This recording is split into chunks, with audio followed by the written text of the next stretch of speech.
মধ্যপ্রাচ্যে নতুন করে উত্তেজনা বাড়ছে। সাম্প্রতিক বিভিন্ন আন্তর্জাতিক গণমাধ্যমের প্রকাশিত তথ্যে ইরান দাবি করেছে তাদের কাছে এমন উন্নত হাইপারসনিক ক্ষেপণাস্ত্র রয়েছে যা ইসরায়েল আগে কখনো দেখেনি এবং সাম্প্রতিক 12 দিনের সংঘাতেও তা ব্যবহার করা হয়নি। তেহরানের ভাষ্য অনুযায়ী এই অস্ত্রগুলো এখনও কৌশলগত মজুদের অংশ হিসেবে রাখা হয়েছে, তবে প্রয়োজনে তা ব্যবহার করার সক্ষমতা ইরানের রয়েছে।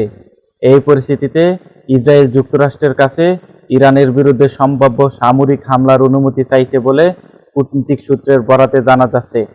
ইসরায়েলের আশঙ্কা, ইরান শুধু ক্ষেপণাস্ত্র কর্মসূচি নয়, বরং তাদের সামরিক সক্ষমতা দ্রুত পুনর্গঠন এবং আধুনিকীকরণ করছে, যা ভবিষ্যতে বড় ধরনের হুমকি তৈরি করতে পারে। বিশেষ করে ইরানের আকাশ প্রতিরক্ষা দূরপাল্লার ক্ষেপণাস্ত্র ব্যবস্থার উন্নয়ন তেল আবিবের জন্য উদ্বেগের কারণ হয়ে দাঁড়িয়েছে। অন্যদিকে ইরান স্পষ্টভাবে জানিয়েছে, যুক্তরাষ্ট্র বা ইসরায়েলের যে কোনো ধরনের সম্ভাব্য হামলা মোকাবেলার জন্য তারা পুরোপুরি প্রস্তুত। দেশটির সামরিক নেতৃত্বের দাবি, সাম্প্রতিক সংঘাত থেকে শিক্ষা নিয়ে ইরান তাদের বিমান প্রতিরক্ষা নেটওয়ার্ক, রাডার কাভারেজ এবং কার্যগত মিসাইল সিস্টেমের ব্যাপক উন্নয়ন করেছে। এর ফলে আকাশ ও স্থলে উভয় দিক থেকে আসা হামলা প্রতিহত করার সক্ষমতা আগের তুলনায় অনেক বেশি শক্তিশালী হয়েছে।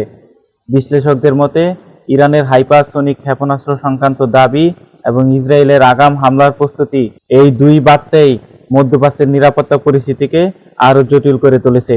এখন প্রশ্ন একটাই, এই শক্তি প্রদর্শন কি কেবল কৌশলগত চাপ সৃষ্টি করার জন্য, নাকি অঞ্চলটি নতুন করে আরেকটি বড় সংঘাতের দিকে এগিয়ে যাচ্ছে?